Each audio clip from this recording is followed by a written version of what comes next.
Welcome back, everyone, to Microsoft Flight Simulator. You are watching FlyEte Pro Channel, and today we are completing navigation and first solar navigation together. We are coming to an end of the training session in Microsoft Flight Simulator. Today we are doing navigation from point A to point B. Now, using VFR rules. VFR is visual flight rules. Whatever is visible outside the cockpit, whatever the landmarks you can see, the highways you can see, whatever you can see outside the cockpit which is visible, or any other airport, etc., that is called visual flight rules. Visual flight rules are a set of regulations under which a pilot operates an aircraft in weather conditions, generally clear enough to allow the pilot to see where the aircraft is going. So that is all about VFR. That's a basic introduction about VFR.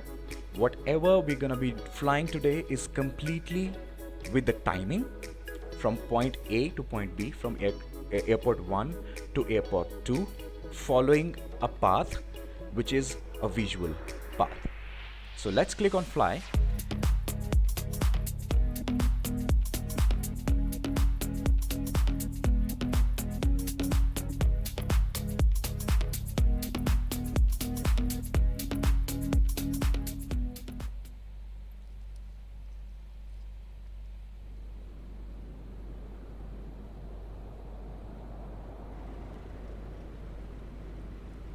So we are back again here in Arizona, and there are two types of flying, which is one is called VFR, which I have told you what VFR is, and another one is IFR, which is called as instrument flight rules, into which you're gonna be relying completely on your instruments, since you are unable to see I've always outside. said, flying is freeing. Open skies, endless possibilities. But to fully enjoy it, you need to be prepared. We're going to focus this lesson on navigation prep and procedures, the fundamentals of getting from point A to point B. Step 1, putting some distance between us and the ground. All right. Let's check out the aircraft first, and let's check the instruments now. Are they working fine? Is everything fine? Let's set the throttle to somewhere around 30% to check the RPM. Is everything going good while we are with the parking brake?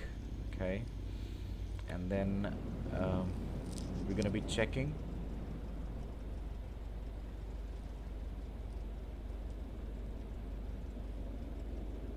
okay. All right, let's check our instruments first, whether it is going good or not.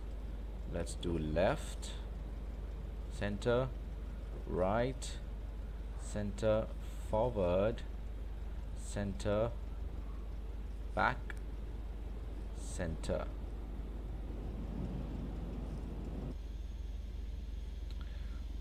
All right, let's check.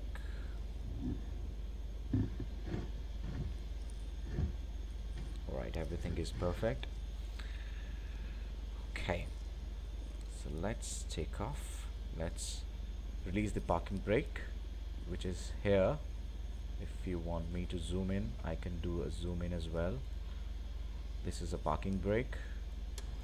All right, it's been released. Now let's take control. Let's take the throttle to 100%, and let's take this bird into the sky for our final flight. We're gonna be closing this flight today with the complete sessions. This is the last session probably. We're gonna be checking 55 to 60 knots, and then we're gonna be taking off. Alright, let's take off. Let's see here. This beautiful scenery. A taking off flight. Okay. Maintaining 60 knots All right, speed. we're off. Now keep climbing around the airport till we reach 5,800 feet. Okay. So 5,800 feet will be roughly around here. Okay. This is kind of a clock, but this is altitude. We are increasing our altitude, and we'll be reaching here. Then she'll speak again, probably. This shows, this shows how much up we are. 5,000 feet, or 500 feet or 1,000 feet above. Okay, so we'll be keeping a little down. This shows how balanced we are. We are going up, down, left, right.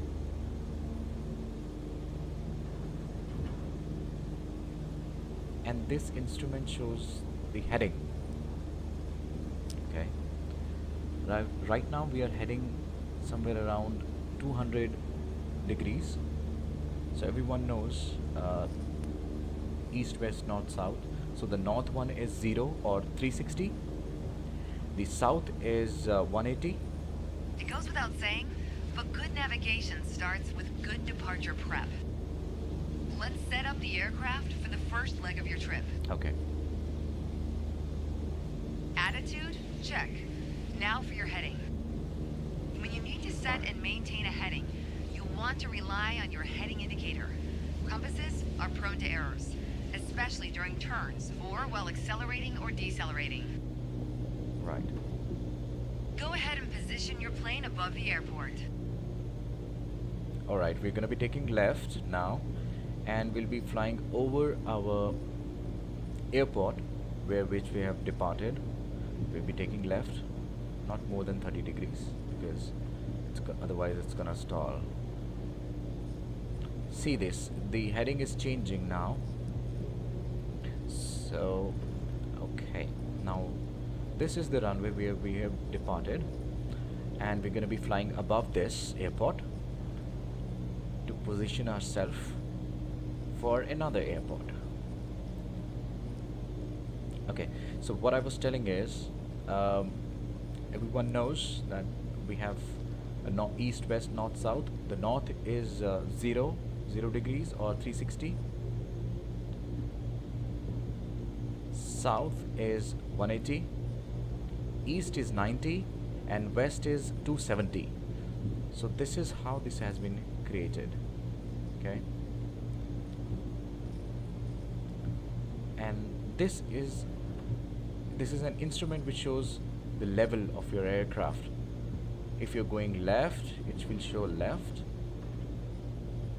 If you do right, it will show you right. Okay,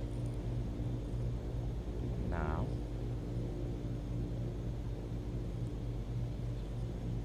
this is all instruments for autopilot. We'll be covering in later sessions. Let's check the outside view now. Okay, so we are flying above the airport, and still it's 0.5. Oh, one last bit of departure prep. We need to validate the time. That's a fancy way of saying start the clock. Okay, we are starting off the clock. Oh my god, it is going down. My aircraft is going down, my god. What happened? Oh my god. I gotta go inside the cockpit. Sorry. I really don't know what has happened. Okay. Alright, now it's fine. So we have starting On the nav off. log, you can see our next waypoint, Munns Park. That's a roller coaster, Is it a right? 41-degree heading about 5 minutes away? What's happening? What's happening? Navigating is basically flying a given heading for a given amount of time. Sometimes you deviate, but if you track the time flown from your last known position, you'll always have at least a range for your current position. Okay. Okay, guys, I don't know what has happened here. Suddenly it was We all know going down. speed can increase or decrease depending on the wind. That's why at your next waypoint, you'll want to compare your estimated time en route with the actual time flown. Validate your estimate and your progress.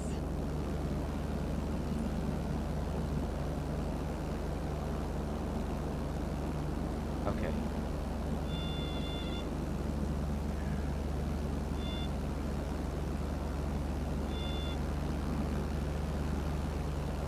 These are the basic instruments you are seeing here.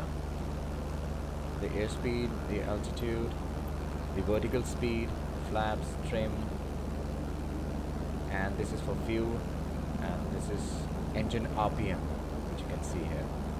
It's around 2200 RPM. And this is the clock. Clock is very important, wherein you will be, sorry, the aircraft is about to stall. This voice is the stall voice. This warning is a stall warning.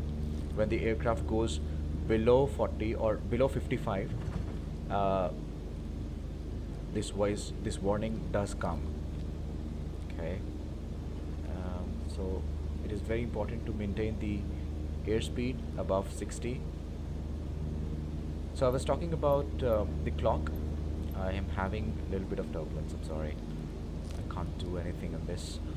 Uh, Clock is important. Why? Because you will be remembering the time, the amount of time which you have got to reach to this waypoint. I'll be back quickly when we will be reaching on this waypoint. Until then, let's check out the outside view for some time.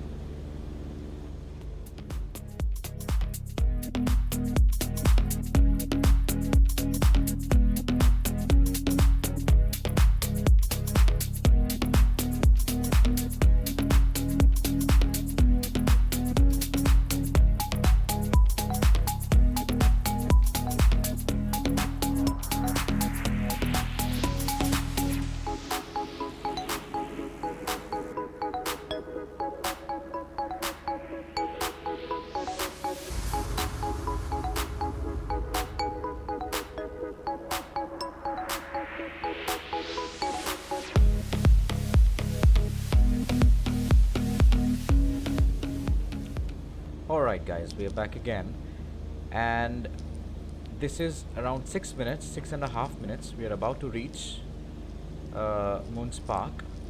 We're gonna be remembering this time to reach this waypoint, and while we are coming back, Good. You made okay, it to Munns Park. According to the nav log, we've got one more stop. Flagstaff Pulliam Airport. An alright. easier way to navigate is to follow identifiable landmarks like highways. And just so happens we have one below us.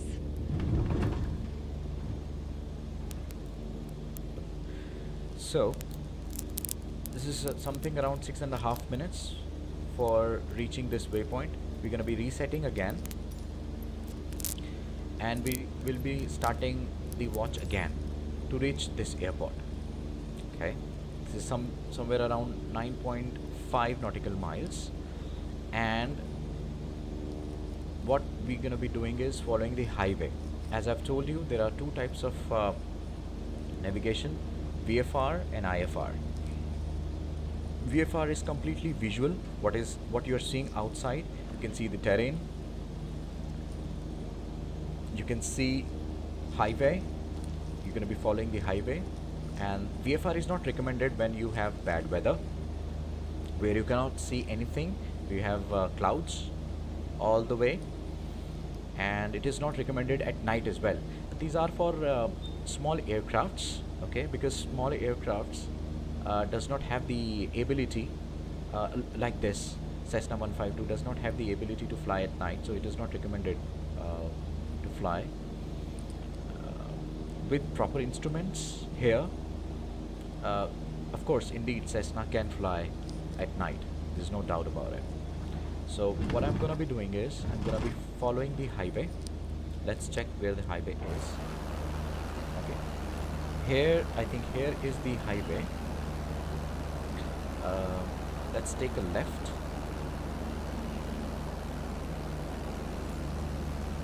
A little bit left, so that we can be following the highway to complete this objective. Let me come back again when I'll be reaching the highway. If you have missed any of the videos, you can check here above. There must be a link coming in for you, but don't forget to come back on this video. Alright, this is an highway now. We will be following the highway as instructed by our instructor to follow the highway for VFR. So it is easy to navigate from one airport to another airport. We're heading to Flagstaff Airport. I'll be right back.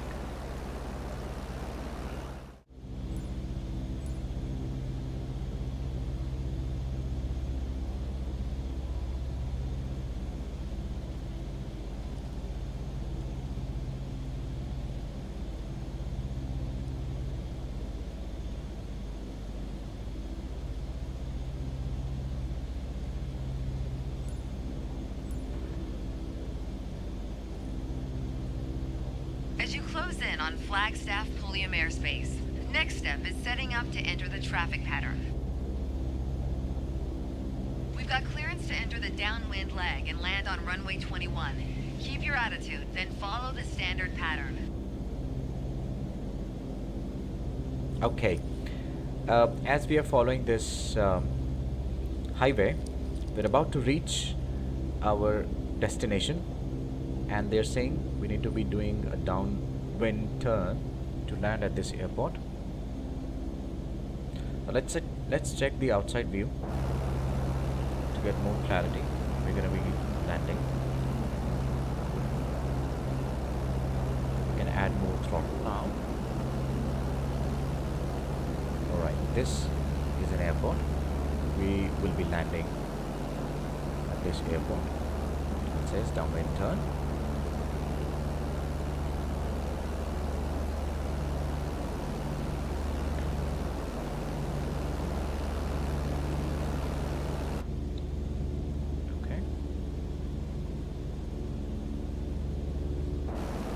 Downwind turn is you're going to be going here, and then you'll be taking a downturn, and then landing here. Alright, it would be easy for us if you will take downwind turn. What I'm going to do is I'm going to go a little bit ahead here, and then we'll be taking downwind turn. We'll be adding flaps now, because flaps lower your nose right to a cruise attitude and reduce your power. Okay, as she said, we're going to be reducing the power now. Not that much. So we're around 1800 is fine. And we will be adding flaps now. Let's go to the cockpit. Okay. Let's add flaps. This is flap switch. Flap switch to 10%. Okay, I think that's fine for now, because when you will be adding more flaps, your speed is going to go down and down and down. So we will be doing max flaps when we are about to land. Okay, we will be reducing a little bit of more speed now as we are about to do the base turn. Okay.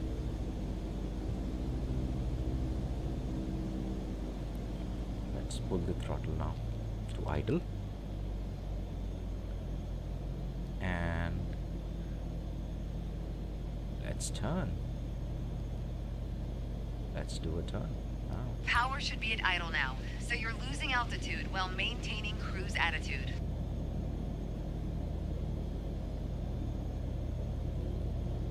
Let's check the final turn. That's all right.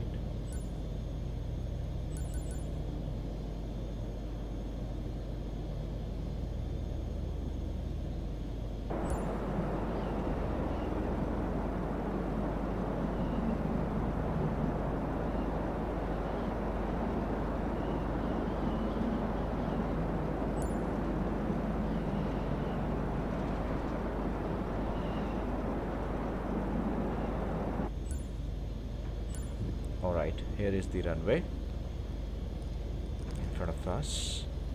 Let's Finally, add, a landing on runway 21, and we'll call this one done. let's add full flaps. And because that's gonna stall anyways otherwise. Okay. Little bit of power, full flaps. Speed roughly around 55 knots.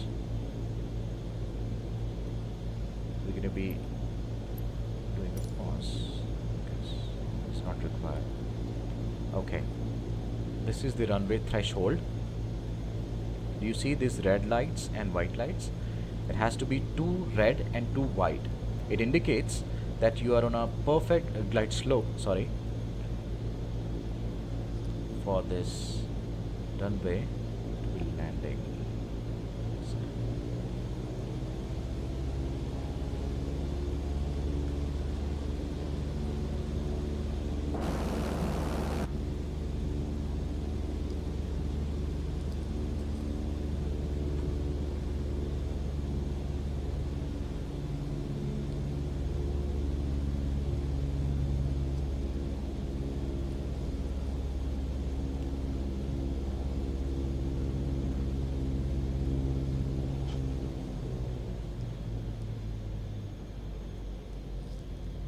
Let the aircraft glide now. It will automatically land. Alright. Lovely. Lovely landing.